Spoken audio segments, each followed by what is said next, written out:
நம்முடைய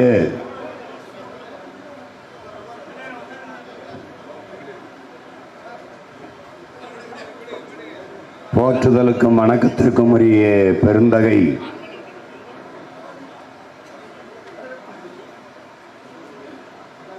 தமிழ் பேரினத்தினுடைய பெருமைமிகு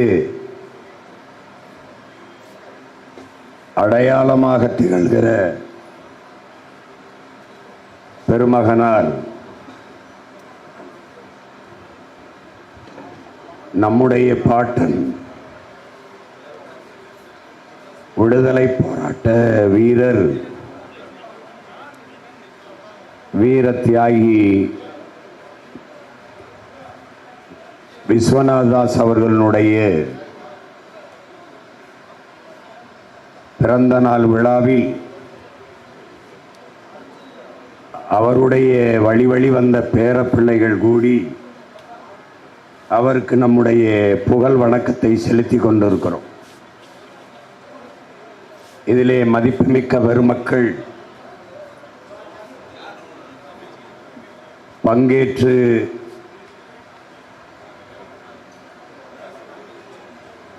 வாழ்த்துரையை வழங்கி அமர்ந்திருக்கிறார்கள். என் அன்பிற்கினிய தம்பி வேளச்சேரி சட்டமன்ற உறுப்பினர் ஹசன் அவர்கள்,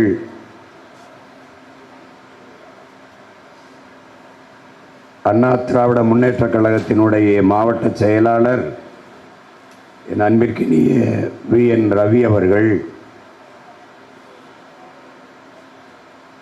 காங்கிரஸ் கட்சியினுடைய மாவட்ட செயலாளர் மதிப்பிற்குரிய முத்தழகன் அவர்கள்,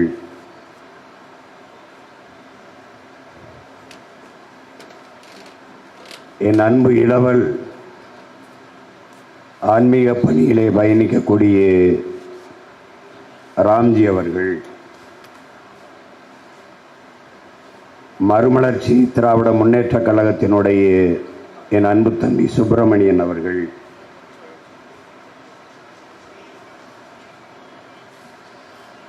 மருத்துவர்குல சொந்தங்களுக்கு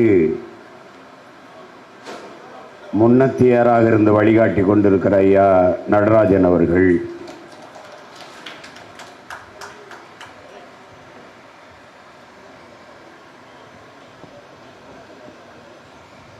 களப்போராளியாக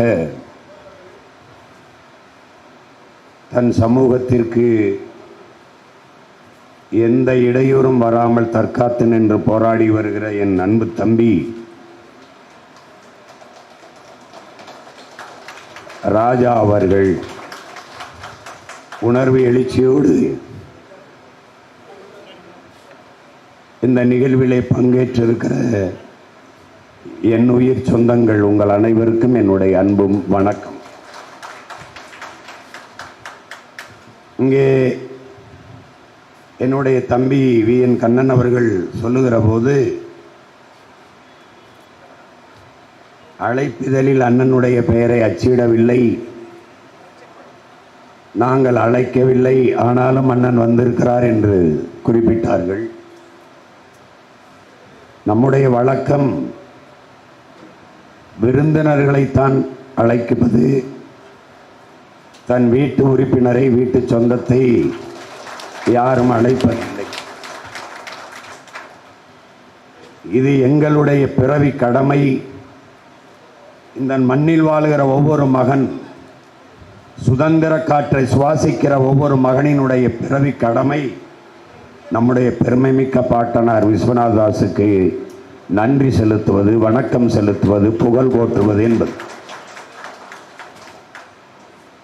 அஞ்சுவதும் அடிபணிவதும் தமிழன் பரம்பரைக்கே கிடையாது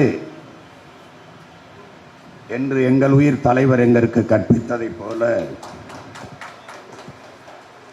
வெள்ளைக்காரன் காலத்திலே கொடிய அடக்குமுறை சட்டங்கள், கணக்கில்லாத ஆயுதங்கள்,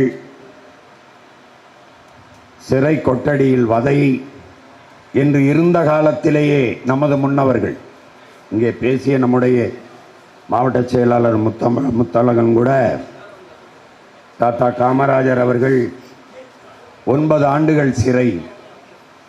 தெய்வ திருமகன் தாத்தா முத்துராமலிங்க தேவர் அவர்கள் அதை போலவே 9 ஆண்டுகளுக்கு மேலான சிறை.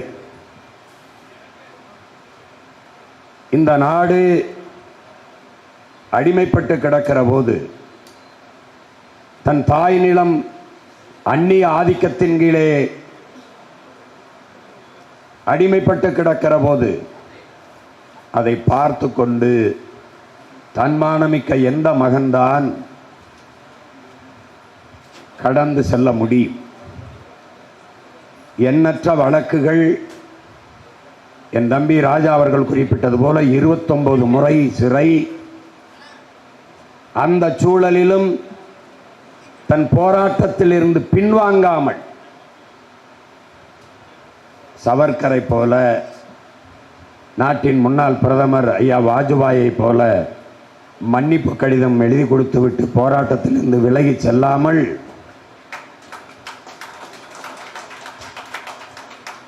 எங்களுக்கு வேண்டியது விடுதலை, விலை தலையே ஆனாலும் சிக்கல் இல்லை, பிரச்சனை இல்லை என்று களத்திலே நின்ற பெருந்தகைதான் நம்முடைய பாட்டனார் விஸ்வநாத தாஸ் அவர்கள்.